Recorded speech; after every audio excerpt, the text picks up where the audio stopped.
आज से हम लोग शुरू करने जा रहे हैं अपने साइंस में से सबसे पहला चैप्टर जो है वो आपका केमिस्ट्री के अंदर में है, यानी कि ये केमिस्ट्री का चैप्टर है और चैप्टर का नाम है आपका मैटर इन आवर सराउंडिंग्स।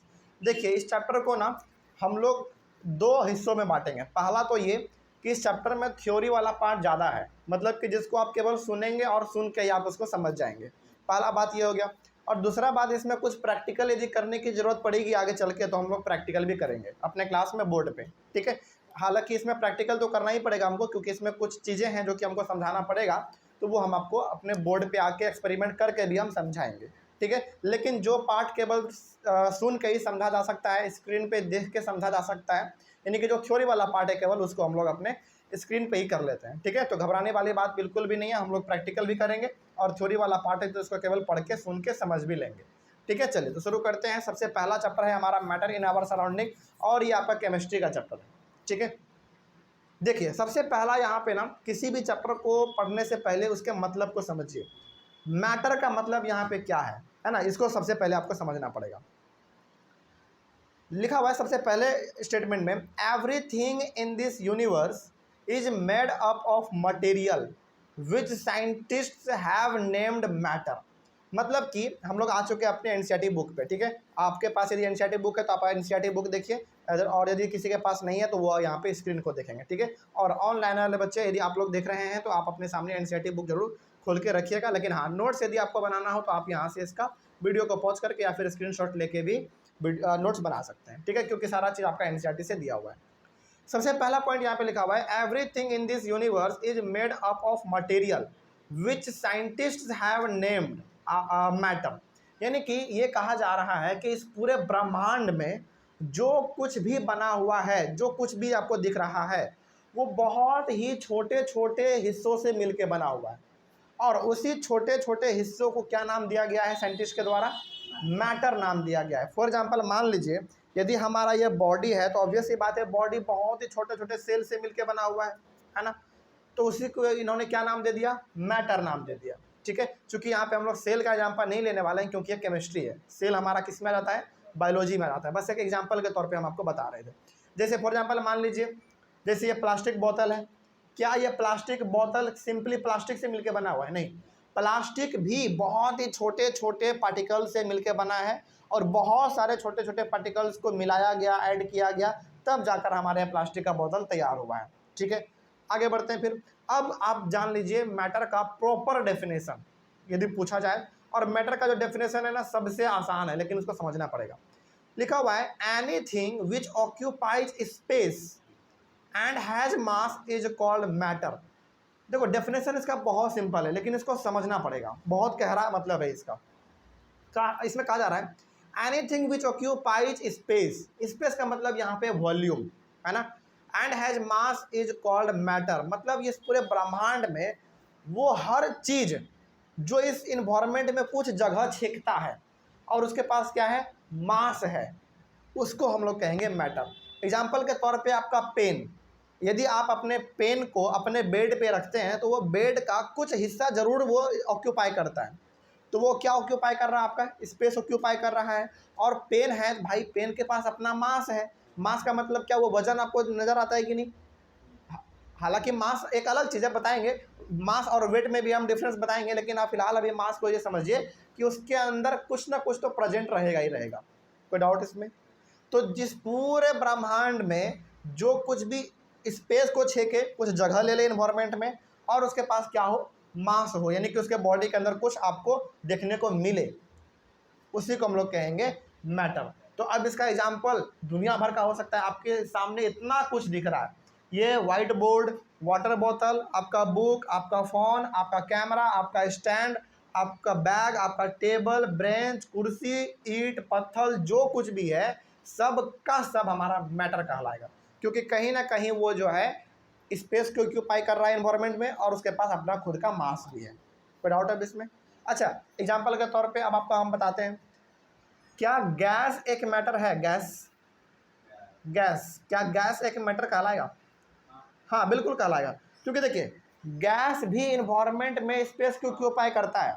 हाँ, भले उनके पास मास बहुत कम है लेकिन ऐसा मत बोल दीजिएगा कि गैस के पास मास है ही नहीं। नहीं, गैस के पास मास है, लेकिन इतना कम है, इतना कम है, इतना कम है कि वो हमेशा उड़ता ही रहता है।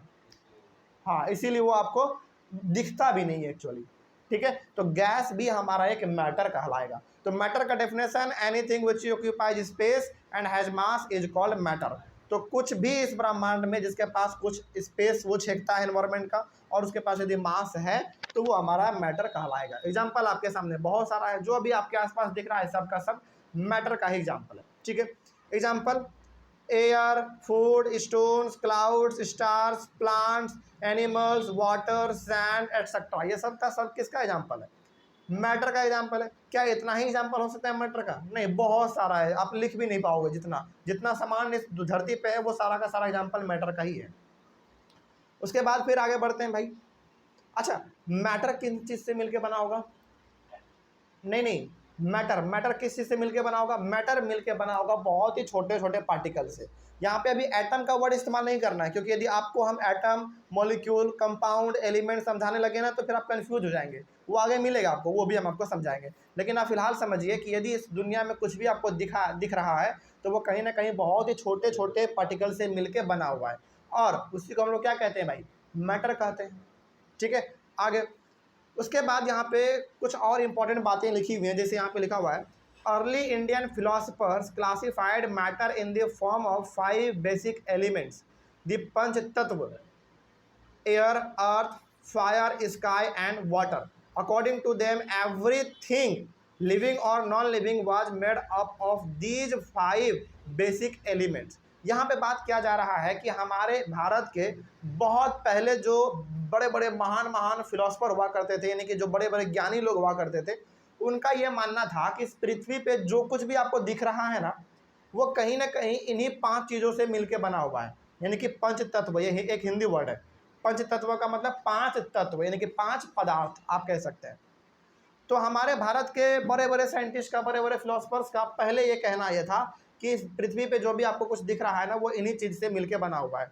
हवा, धरती, आग, आकाश और पानी। अच्छा, और इसी के साथ ना एक हमारा एक वाक्य भी जुड़ा हुआ है, और आप हमारे इंडियन सोसाइटी में आप अक्सर ही सुनते होंगे कि आपका जो ये शरीर है, ये शरीर इन्हीं 5 चीज़ों से मिलके बना हुआ है, और जब आप मर जाते हैं तो इन्हीं 5 चीज़ों में आपका शरीर पूरी तरीके से विलीन हो जाता है, समाप्त हो जाता है ना।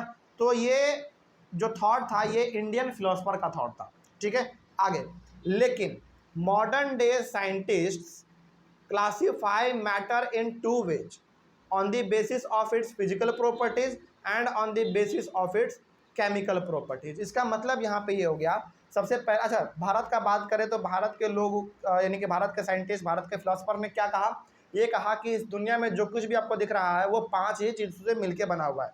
लेकिन जो आज के साइंटिस्ट हैं उन्होंने रिसर्च किया, खोज किया, डेवलपमेंट किया उस फील्ड में, है ना, इनोवेशन उन्होंने वहाँ पे लेके आए। तो और वो कहते हैं कि नहीं भाई, आप जो कह रहे हैं वो थोड़ा बहुत जो है कहीं ना कहीं गलत बात है। अब इन्होंने ये कहा कि कोई भी मैटर जो है, यानी कि आपके आसपास जो कुछ भी दिख रहा है वो 2 आधार पे बना होगा।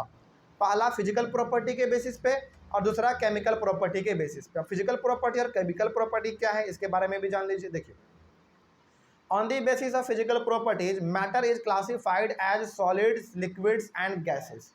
मॉडर्न डे साइंटिस्ट ने, यानी कि आज के साइंटिस्ट ने कहा कि देखो, जो भी आपका मैटर दिखता है ना, पहला बात तो वो 2 बेसिस पे बना हुआ होगा, एक फिजिकल प्रॉपर्टी, दूसरा केमिकल प्रॉपर्टी। फिजिकल प्रॉपर्टी में उन्होंने बताया कि फिजिकल प्रॉपर्टी 3 ही प्रकार का हो सकता है, सॉलिड, लिक्विड और गैस। ठीक है, और केमिकल प्रॉपर्टी में उन्होंने बताया कि एलिमेंट, कंपाउंड्स एंड मिक्सचर। इन्हीं सभी चीज़ों के मदद से हमारा मैटर मिलके बना हुआ है। तो अब यहाँ पे सवाल है कि सर क्या इन सब चीज़ को हम लोग इस क्लास में पढ़ेंगे? नहीं, देखिए, अभी फ़िलहाल आपको इस चैप्टर में फिजिकल प्रॉपर्टी पढ़ाया जाएगा। केमिकल प्रॉपर्टी जो है इसके लिए आपका चैप्टर नंबर 2 है, जिसमें लिखा हुआ है is matter around us pure, वो चैप्टर का नाम है। उसमें हम लोग पढ़ेंगे केमिकल प्रॉपर्टी किसका? मैटर का। और अभी हम लोग इस चैप्टर में पढ़ेंगे फिजिकल प्रॉपर्टी किसका? मैटर का। कोई डाउट नहीं। तो आप इस तरीके से कह सकते हैं कि पहला जो चैप्टर है आपका वो पूरी की पूरी तरीके से फिजिकल प्रॉपर्टी पे बेस्ड है, यानी कि इस पूरे चैप्टर में आप 3 ही चीज़ों के बारे में पढ़ेंगे, सॉलिड, लिक्विड और गैस के बारे में। लेकिन जो आपका चैप्टर नंबर 2 है is matter around us pure, उसमें आप एलिमेंट, कंपाउंड और मिक्सचर के बारे में पढ़ेंगे, जो कि केमिकल प्रॉपर्टी है, और ये आपका चैप्टर नंबर 2 में चला जाएगा। कोई समस्या भी इसमें? लेकिन इसमें जो आपको बात याद रखना है वो ये कि इस दुनिया में जो कुछ भी आपको दिख रहा है, पहला बात तो यदि वो स्पेस ऑक्यूपाई कर रहा है और उसके पास मास है तो वो हमारा मैटर कहलाएगा। ठीक है, एग्जाम्पल आपके सामने है, जो कुछ भी आपको दिख रहा है सबका सब मैटर का एग्जाम्पल है, क्योंकि उसके पास मास भी है और वो एनवायरमेंट में कुछ जगह भी छेक रहा है। ठीक है, चलिए आगे बढ़ते हैं। फिर कोई डाउट इसमें? उसके बाद आपके बुक में सबसे पहला टॉपिक आपका स्टार्ट होता है, वो है physical nature of matter. Physical nature of matter में क्या है भाई? देखिए, इसमें हालांकि अभी तो बहुत कुछ हम लोगों को पढ़ना है, लेकिन फिलहाल अभी आप दो चीज़ों को, दो पॉइंट को यहाँ पे समझिए। Matter is made up of particles. पहला बात यहाँ पे ये कहा गया है कि जो मैटर है ना वो छोटे छोटे पार्टिकल से मिलके बना हुआ है। सपोज कीजिए जैसे आपका फोन, उस फोन के पास मास भी है, यानी कि उसके अंदर कुछ ना कुछ प्रेजेंट है, बैटरी है, आपका मेमोरी कार्ड है, हार्ड डिस्क है, सॉफ्टवेयर है, बहुत कुछ है उसमें, उसके पास मास हो गया अपना। और उसको यदि आप अपने बेड पे रख देंगे तो वो कुछ स्पेस भी ऑक्यूपाई करेगा, तो कहीं ना कहीं आपका जो फ़ोन है वो किसका एग्जाम्पल हो गया? मैटर का एग्जाम्पल हो गया। लेकिन वो मैटर बहुत ही छोटे छोटे पार्टिकल से मिलकर बना होगा। जैसे आप यदि फ़ोन को खोल के देखेंगे ना तो उसमें आपको बहुत ही छोटा छोटा इक्विपमेंट देखने को मिलेगा, तो उन सारे चीज़ों को आपने जोड़ा तभी तो आपका फ़ोन तैयार हुआ, है कि नहीं? तो यहाँ पे सबसे पहला बात कहा गया है कि matter is made up of particles. उसके बाद the particles of matter are very small, यानी कि मैटर का जो पार्टिकल्स होता है वो बहुत ही छोटा होता है, बहुत ही छोटा, बहुत ही छोटा। इसको आप ऐसे समझिए, आपके घर में आटा है जिससे कि हमारा वो रोटी बनता है, उसमें आप देखेंगे आटा का ना बहुत ही एक एक कण कितना छोटा होता है, लेकिन जब बहुत सारे कण को हम लोग मिलाते हैं तभी आटा बनता है और तभी हमारा रोटी बन पाता है ना? तो कोई भी चीज़ इस दुनिया में यदि आपको दिख रहा है तो वो कहीं ना कहीं बहुत ही छोटे छोटे पार्टिकल से मिलके बना हुआ है, और यदि वो बन के तैयार हो गया, तैयार हुए चीज़ क्या कर रहा है? स्पेस ऑक्यूपाई कर रहा है और उसके पास अपना मास है, इसीलिए उसको हम मैटर कह देंगे। बस, कोई डाउट नहीं इसमें। चलिए, तो फिजिकल नेचर जो था वो हमारा यही कहता है। उसके बाद है characteristics of particles of matter. इसके बारे में भी हम लोग डिस्कस करेंगे, लेकिन अगले वाले क्लास से। कोई डाउट नहीं आता समझने में? चलिए, थैंक यू वेरी मच।